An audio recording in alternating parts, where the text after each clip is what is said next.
Guys, आज मैं आपको एक्सप्लेन करने वाली हूँ marriage first then fall in love season 2 का पार्ट 4। तो चलिए शुरू करते हैं। पार्ट 4 की स्टार्टिंग में हमें रात का सीन दिखाया जाता है। सोंगन छा अभी भी पेस्ट्री शॉप में होती है और शॉप क्लीन कर रही होती है। मिस्टर शैन उससे कहते हैं, सोंगन छा मुझे दो, मैं तुम्हारी हेल्प कर दूंगा। जिस पर सोंगन छा कहती है, मिस्टर शैन रहने दीजिए, मैं अपना काम खुद कर सकती हूँ। लेकिन मिस्टर शैन सोंगन छा के पीछे पड़ जाते हैं और कहते हैं कि तुम काफी ज्यादा थक चुकी हो, मैं तुम्हारी हेल्प कर दूंगा, तुम मुझे दे दो। पेस्ट्री शॉप में एक बंदा मौजूद होता है जो उन दोनों की फोटो क्लिक कर रहा होता है और वो किसी और ने नहीं, जेनिफर ने हायर किया होता है। जेनिफर ने ही सोंगन छा और मिस्टर शैन दोनों की पिक्चर मंगवाई होती है। जेनिफर सोंगन छा और मिस्टर शैन की पिक्चर्स चू फ्योंग के पास भेजती है। बेचारा चू फ्योंग जो जेलस था, जेनिफर की बातें उसकी जेलसी पर पेट्रोल छिड़कने का काम करती है और जेनिफर सोंगन छा के खिलाफ चू फ्योंग को काफी ज्यादा भड़काना स्टार्ट कर देती है। फिर हमें मिस्टर शैन को दिखाया जाता है जो सोंगन छा से कह रहे होते हैं कि मैं तुम्हें कहीं और लेकर जाता हूँ, मैं तुम्हें फ्रांस लेकर चलता हूँ,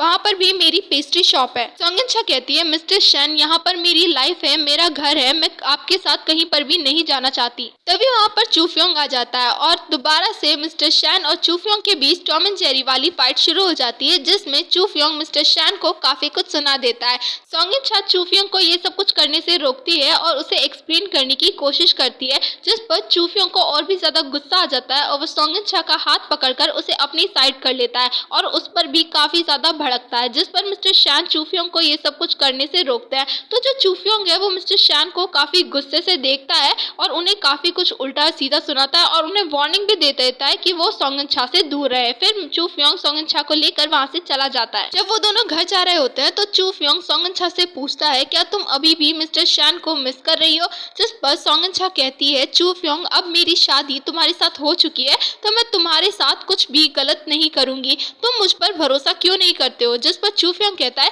मेरे अकॉर्डिंग हस्बैंड और वाइफ के बीच का ट्रस्ट सबसे ज्यादा फनीस्ट थिंग है। जिस पर सोंगन छा कहती है, चू फ्योंग तुम ना काफी ज्यादा रिडिकुलस हो, बकवास हो, बिना ट्रस्ट के भला प्यार कैसे हो सकता है? जिस पर चू फ्योंग कहता है, तुम जिस प्यार की बात कर रही हो मुझे उस पर बिल्कुल भी भरोसा नहीं है, मैं सिर्फ इतना जानता हूँ कि तुम जो हो मेरी वाइफ हो, इसीलिए मेरे पास राइट है कि मैं तुम्हारे साथ कुछ भी कर सकता हूँ। जिस पर सोंगन छा कहती है, चाहे तुम मेरे हस्बैंड हो तब भी तुम्हारे पास कोई राइट नहीं है कि तुम मेरे साथ कुछ भी कर सकते हो। ये सब कुछ कहकर सोंगन छा वहाँ से चली जाती है और बेचारा चू फ्योंग वहाँ पर खंबे की तरह खड़ा रह जाता है। नेक्स्ट मॉर्निंग सोंगन छा जब अपने काम पर जा रही होती है तो चू फ्योंग उससे पूछता है कि तुम क्या कर रही हो? सोंगन छा कहती है, मैं अपने काम पर जा रही हूँ। जिस पर चू फ्योंग कहता है, लेकिन तुमने मेरे लिए ब्रेकफास्ट नहीं बनाया तो तुम नहीं जा सकती। सोंगन छा चू फ्योंग की बातों को इग्नोर करके वहाँ से जा रही होती है तो चू फ्योंग दोबारा से सोंगन छा को आर्टिकल 25 के बारे में याद दिलाता है, जिसकी वजह से सोंगन छा को रुकना पड़ता है। तो सोंगन छा चू फ्योंग के कंधे पर अपना बैग टाक देती है और किचन में चली जाती है चू फ्योंग के लिए कुछ कुक करने के लिए। बेचारा चू फ्योंग को स्टैंड भी बनना पड़ता है।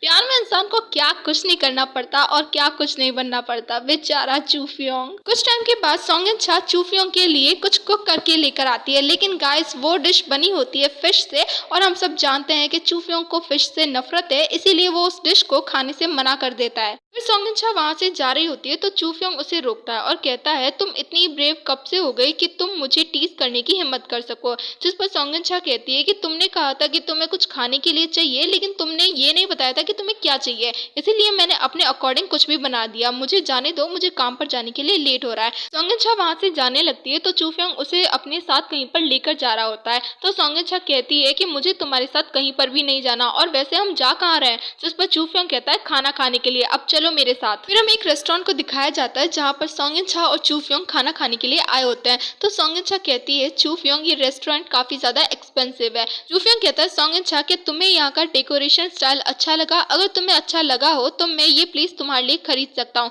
और फ्यूचर में तुम इस प्लेस को अपनी डिजर्ट शॉप से चेंज कर देना। इनफैक्ट तुम यहाँ की हर एक चीज को चेंज कर सकती हो। तुम मिस्टर शैन की दी गई जॉब को क्विट कर देना। तुम आखिर कब तक उस डिजर्ट शॉप में एज अ स्टोर मैनेजर काम करोगी? अगर वो डिजर्ट शॉप तुम्हें इतनी ही पसंद है तो मैं तुम्हारे लिए वैसी 10 डिजर्ट शॉप खरीद सकता हूँ। जिस पर सॉन्ग इन छा कहती है, चूफयोंग क्या तुमने कभी भी दूसरे लोगों की रिस्पेक्ट करना नहीं सीखा? जिस पर चूफयोंग कहता है कि तुम्हारे कहने का क्या मतलब है सॉन्ग इन छा? सॉन्ग इन छा कहती है, मेरे कहने का मतलब है कि तुम्हें दूसरे लोगों की रिस्पेक्ट करना सीखना चाहिए। तुम क्यों हमेशा मेरी लाइफ कंट्रोल करना चाहते हो? जिस पर चूफयोंग कहता है, सॉन्ग इन छा मैं बस तुम्हें एक अच्छा सा वर्किंग एनवायरनमेंट देना चाहता हूँ। क्या इसका मतलब ये है कि मैं तुम्हारी डिसरिस्पेक्ट करता हूँ? मुझे तो ये समझ में नहीं आता कि वो स्टूपिड सी डिजर्ट शॉप तुम्हें अट्रैक्ट कैसे करती है, या फिर तुम कभी भी मिस्टर शैन को छोड़ना ही नहीं चाहती हो। जिस पर सॉन्ग इन छा कहती है, चूफयोंग मैंने तुमसे पहले भी कहा था कि मेरा मिस्टर शैन से कुछ भी लेना देना नहीं है। मेरी फैमिली ने तुम्हारी फैमिली से 20 मिलियन युआन्स लिए हैं, मैं बस उन्हीं को रिपे करना चाहती हूँ। जिस पर चूफयोंग कहता है, लेकिन तुम्हें उन पैसों को रिपे करने की कोई जरूरत नहीं है। सॉन्ग इन छा गुस्से में वहाँ से जाने लगती है तो चूफयोंग उसे रोकता है और कहता है कि मेरे कहने का ये मतलब नहीं था। जिस पर सॉन्ग इन छा कहती है, चूफयोंग अगर मैंने कभी भी तुमसे यूजुअली पैसे लूंगी तो मैं तुम्हें अपने आप वो वापस कर दूंगी। और फिर सॉन्ग इन छा वहाँ से चली जाती है। बेचारा चूफयोंग, इसकी तो सच में किस्मत ही खराब है। बेचारा सॉन्ग इन छा के लिए रिंग लेकर आया था गिफ्ट देने के लिए, लेकिन वो चली गई। फिर सॉन्ग इन छा डिजर्ट शॉप में आती है जहाँ पर मिस्टर शैन ऑलरेडी मौजूद होते हैं। मिस्टर शैन सॉन्ग इन छा से काफी सारे सवाल पूछते हैं, क्या तुम बीमार हो, तुम रो क्यों रही हो, क्या चूफयोंग ने तुम्हें बुली किया, उसकी हिम्मत कैसे हुई तुम्हें बुली करने की, ऐसे काफी सारे सवाल पूछते हैं। जिस पर सॉन्ग इन छा मिस्टर शैन से कहती है कि मुझे होप है कि आप हम दोनों के बीच में डिस्टेंस रखेंगे और हम दोनों सिर्फ ऑर्डिनरी फ्रेंड्स होंगे। अगर आप ऐसा नहीं कर सकते तो मैं आपकी जॉब छोड़ दूंगी, मुझे अपने काम पर वापस लौट जाना चाहिए। ये कहकर सॉन्ग इन छा वहाँ से चली जाती है। सॉन्ग इन छा के जाने के बाद मिस्टर शैन चूफयोंग को कॉल करते हैं और उससे मिलने के लिए कहते हैं। हमें मिस्टर शैन और चूफयोंग को एक रेस्टोरेंट में दिखाया जाता है। मिस्टर शैन पहले तो चूफयोंग से नॉर्मली बातें करते हैं, फिर मिस्टर शैन चूफयोंग को ब्लेम करते हैं कि तुम्हारी वजह से सॉन्ग इन छा इतनी दुखी और परेशान रहती है। तो चूफयोंग भी कहाँ कम था, वो भी मिस्टर शैन को ही उल्टा ब्लेम करने लगता है कि आप भी सॉन्ग इन छा की दुखों के और आंसुओं की वजह है। तो मिस्टर शैन जो है वो चूफयोंग का ब्रेन वॉश करने की कोशिश करते हैं और उसे काफ़ी सारी ऐसी बातें बताते हैं जिसकी वजह से मतलब जो चूफयोंग है उसे भी लगने लगता है कि हाँ मेरी वजह से ही सॉन्ग इन छा इतनी ज़्यादा दुखी रहती है। और उसे काफ़ी सारी मतलब पुरानी मेमोरीज याद आती है जहाँ पर वो कभी फिशेस की वजह से तो कभी है ना कई बातों की वजह से सॉन्ग इन छा पे गुस्सा हो जाता है और वो न चाहते हुए भी सॉन्ग इन छा को हर्ट कर देता है। ये सब कुछ कहकर मिस्टर शैन वहाँ से चले जाते हैं और बेचारा चूफयोंग वहीं पर बैठा रह जाता है और उसका ब्रेन इस तरीके से वॉश कर दिया होता है मिस्टर शैन ने कि वो खुद को ही ब्लेम करने लगता है सॉन्ग इन छा की तकलीफ और परेशानी के लिए। फिर हमें रात का सीन दिखाया जाता है। सॉन्ग इन छा डेजर्ट शॉप से अपने घर जा रही होती है, तभी उसे बीच रास्ते में चूफयोंग मिलता है। चूफयोंग सॉन्ग इन छा से बात करने के लिए कहता है तो सॉन्ग इन छा कहती है, चूफयोंग हम दोनों के बीच में बात करने के लिए कुछ भी नहीं है। चूफयोंग सॉन्ग इन छा से पूछता है, क्या तुम मुझसे नफरत करती हो? जिस पर सॉन्ग इन छा गुस्से में होती है तो वो भी कह देती है कि हाँ मैं तुमसे बहुत ज्यादा नफरत करती हूँ, तुम सेल्फिश हो और अनरीजनेबल हो। चूफयोंग कहता है, ठीक है सॉन्ग इन छा, तो हम डाइवोर्स ले लेते हैं और तुम्हें मेरे 20 मिलियन युआन वापस करने की भी कोई जरूरत नहीं है। जिस पर सॉन्ग इन छा कहती है, लेकिन तुम मुझसे अचानक डाइवोर्स क्यों मांग रहे हो? चूफयोंग कहता है, क्या ये वो चीज नहीं है जो तुम्हें हमेशा से चाहिए थी? मेरे पास एक लॉयर है, कल हम उसके पास चलेंगे, वो तुम्हें डाइवोर्स एग्रीमेंट दे देगा और हम जल्दी से जल्दी डाइवोर्स का प्रोसीजर शुरू कर देंगे। ये सब कुछ कहकर चूफयोंग वहाँ से जाने लगता है तो सॉन्ग इन छा चूफयोंग से पूछती है, क्या मैंने कुछ गलत कर दिया है? जिस पर चूफयोंग कहता है, तुम सही कह रही थी कि मैं गलत हूँ। ये सब कुछ कहकर चूफयोंग वहाँ से चला जाता है और बेचारी सॉन्ग इन छा वहीं पर खड़ी रह जाती है। सॉन्ग इन छा वहाँ पर काफी ज्यादा रोती है और वो चलते चलते हुए उसी रेस्टोरेंट के सामने आ जाती है जहाँ पर उन दोनों ने ब्रेकफास्ट किया था।